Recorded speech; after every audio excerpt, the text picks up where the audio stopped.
Assalamualaikum warahmatullahi wabarakatuh. Perkenalkan, nama saya Bagus Ndrajid dari Program Studi Perencanaan Wilayah dan Kota, NIM 120220151 dari TPB 52. Di sini saya akan menjelaskan mengenai tugas akhir semester genap pada mata kuliah pengantar komputer dan software 2.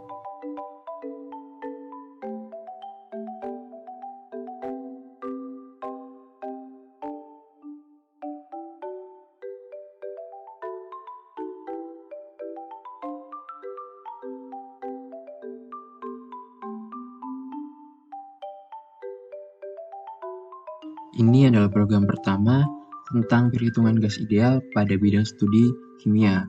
Dalam program ini, saya menggunakan header IOStream yang berfungsi untuk mengenali proses input atau output pada program yang saya buat. Saya juga menggunakan 3 statement yaitu using sebagai deklarasi arahan atau memberitahukan kepada compiler untuk penggunaan deklarasi namespace dan angkutan namespace.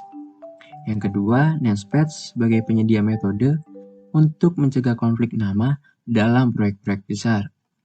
Yang terakhir, STD.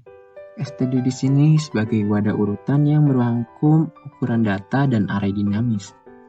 Di dalam STD juga terdapat halnya seperti count, kin, handle, dan lain-lain. Yang pertama kita deklarasikan integer main atau integer utama, kemudian tipe data string. Tipe data string ini untuk menyimpan barisan karakter. Lalu akan keluar data nama mahasiswa. Setelah itu, di sini saya menggunakan float sebagai arraynya yang dapat mengeluarkan angka dalam bentuk desimal nantinya atau angka di belakang koma. Pada float terdapat P yaitu tekanan gas, V volume, N mol gas, R konstanta gas ideal, dan T sebagai suhu. Lalu integer pilihan, using jumlah, cari lagi. Setelah itu akan ada output program tentang hukum gas ideal. Kemudian pengguna akan diminta untuk memilih variabel mana yang akan dihitung menggunakan konsep perjabangan. Apakah 1, 2, 3, atau 4. Jika yang diinputkan bukan 1, 2, 3, 4, maka akan menampilkan bahwa pilihan tidak tepat. Lalu akan tampil proses perulangan yang meminta pengguna ingin menghitung lagi atau tidak. Jika pengguna memilih tidak, maka program akan selesai. Sebaliknya, jika pengguna memilih ya, maka program akan kembali ke awal dan diminta untuk memilih variabel mana yang akan dihitung. Setelah itu pengguna akan diminta memasukkan data percobaan banyak jumlah menggunakan konsep array. If di sini else if sebagai percabangan. Jika pengguna menginput nilai jumlah kurang dari sama dengan 0, maka akan menampilkan bahwa input error. Namun jika pengguna menginput nilai jumlah lebih dari sama dengan 0 atau sama dengan 1, maka program akan meminta pengguna menginputkan data variabel seperti tekanan, volume, mol, atau suhu. Setelah itu, R di sini merupakan suatu ketetapan, maka pengguna tidak perlu menginput nilai R. Setelah menginput data, program akan meminta pengguna untuk memilih data mana yang akan dihitung berdasarkan array. Program akan menghitung data sesuai nilai array yang diinputkan. Sama halnya dengan pilihan 2, else if di sini sebagai percabangan, lalu 3 juga, keempat juga sama seperti yang pertama. Lalu yang terakhir, proses terakhir yaitu penggunaan perulangan. Seperti di awal, apakah pengguna akan menghitung lagi atau tidak? Jika ya, maka program akan kembali ke awal. Namun jika tidak, maka program akan selesai. Nah, gitu. Setelah itu kita akan coba untuk run. Di sini telah tampil tampilan utama setelah di run. Ada data nama mahasiswa, lalu program tentang hukum gas ideal, dan perhitungan gas ideal. Ada 4 pilihan di sini. Misalkan kita memilih pilihan yang ketiga. Lalu diminta untuk masukkan banyak percobaan. Yang percobaannya 3 juga bisa. Lalu kita masukkan sembarang aja. Sebanyak 3 kali. Lalu diminta percobaan mana yang akan dihitung. Di sini ada 3 percobaan. Coba kita minta yang ketiga. Nah, di sini akan menghitung percobaan yang ketiga. Maka hasilnya mol gas tersebut sebanyak 0,7 sekian mol. Lalu ditanya, apakah Anda ingin menghitung lagi atau tidak? Jika ya, maka input Y. Jika tidak, input T. Nah, kita input Y. Nah, program akan kembali ke awal. Ini adalah flowchart tentang perhitungan gas ideal pada bidang studi kimia. Yang pertama kita mendeklarasikan integer, ada variabel I, A, J, pilihan jumlah. Lalu deklarasi string, lagi deklarasi real, P sebagai tekanan, V volume, N mol gas, dan T suhu. Lalu akan ada output data mahasiswa, output program tentang hukum gas ideal kimia, lalu ada output 4 pilihan tentang perhitungan gas ideal. Di sini ada menghitung tekanan gas, menghitung volume, menghitung mol gas, dan menghitung suhu. Kita diminta menginput pilihan kita. Jika kita menginput pilihan 1, maka program akan menjalankan pilihan 1, yaitu tentang menghitung tekanan gas. Sama halnya jika kita menginput pilihan 4, maka program akan menjalankan pilihan 4 tentang perhitungan suhu. Namun jika kita menginput pilihan kurang dari 1 atau pilihan lebih dari 4, maka akan keluar peringatan output pilihan Anda tidak tepat. Di sini ada jumlah lebih dari sama dengan 1 untuk kita input nanti. Jika kita menginput jumlah lebih dari sama dengan 1, maka kita akan dibawa ke kurangan. Namun jika kita menginput selain jumlah lebih dari sama dengan 1, maka akan keluar output input error. Setelah itu ada output percobaan keberapa yang akan diinput dalam variabel A, lalu output volume yang akan diinput dalam variabel B, output mol yang akan diinput dalam variabel N, dan output suhu yang akan diinput dalam variabel T. Lalu di sini ada output percobaan yang akan dihitung. Lalu kita input percobaan mana yang akan dihitung. Lalu di sini ada rumusnya yang akan dihitung dan keluar dalam output di variabel P ini.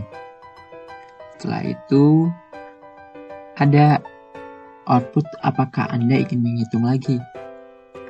Jika iya, maka akan kita input ya.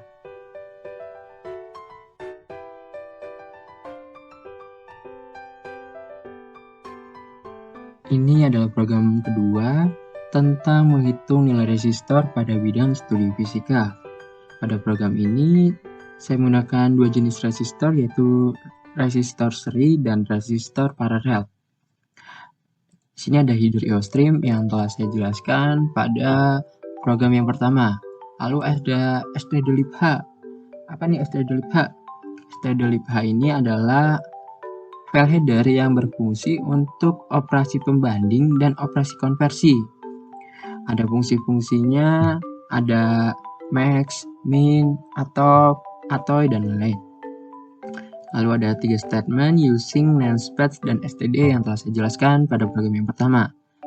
Lalu integer main atau integer utama, string data mahasiswa, ada nama, NIM, kelas. Setelah itu pada fungsi utama ada char. Char ini untuk menampung 1 digit angka atau huruf.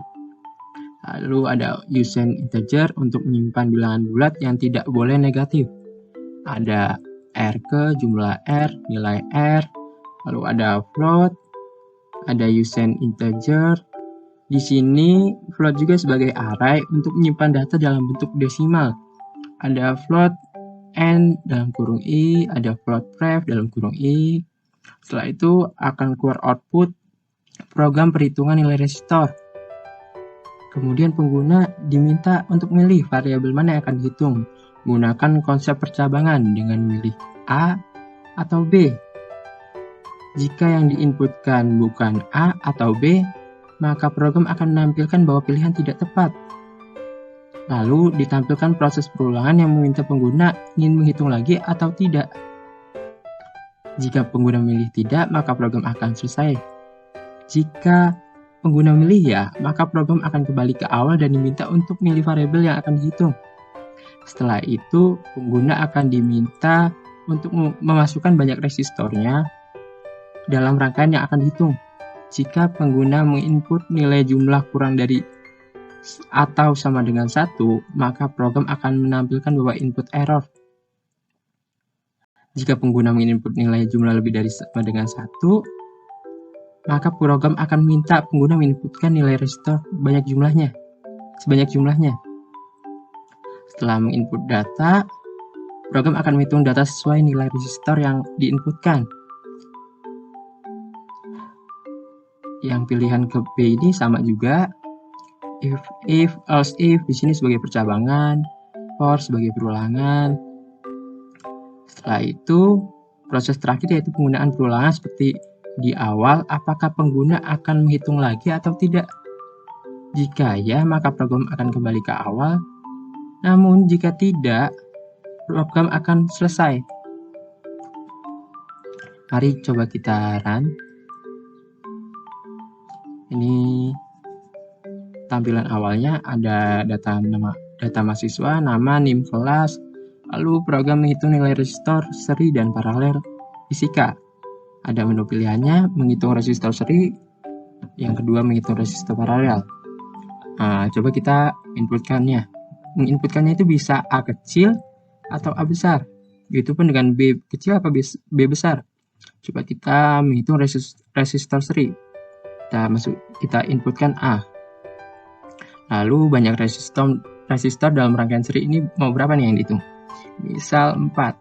Nah, kita diminta resistor ke 1, kita isi sembarang aja.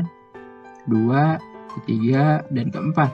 Lalu akan keluar hasil dari nilai resistornya, yaitu 12 ohm. Lalu ditanya apakah Anda ingin menghitung lagi atau tidak. Jika ya, maka ketik Y. Jika tidak, inputkan T. Kita coba ulang lagi ya dengan menginputkan Y. Nah, program akan mulai dari awal. Ini adalah flowchart tentang perhitungan nilai resistor seri dan paralel pada bidang studi fisika. Yang pertama kita akan mendeklarasikan integer i, integer jumlah, r, jumlah nilai, lalu integer pilihan, real r-tot, boolean sum, lalu string lagi. Setelah itu akan ada output data mahasiswa, output program menghitung nilai resistor seri dan paralel, lalu akan ada pilihan tentang perhitungan nilai resistor. Di sini ada menghitung resistor seri dan menghitung resistor paralel. Lalu kita diminta menginput pilihan. Jika kita memilih pilihan 1, maka program akan menjalankan program pilihan 1, yaitu menghitung resistor seri. Lalu jika kita menginput pilihan 2, program akan menjalankan pilihan 2, yaitu menghitung resistor paralel. Akan tetapi jika kita menginput pilihan kurang dari 1 atau pilihan lebih dari 2, maka akan keluar peringatan output pilihan Anda tidak tepat. Lalu di sini ada jumlah lebih dari 1. Jika kita menginput selain jumlah lebih dari 1, maka akan keluar output input error. Namun jika kita menginput jumlah lebih dari 1, maka akan keluar ulangan dan kita akan diminta menginput nilai resistor. Dan lalu ini rumusnya yang akan dihitung dan keluar dalam output ini. Setelah itu akan ada output apakah Anda ingin menghitung lagi. Dan jika iya, kita akan menginput ya.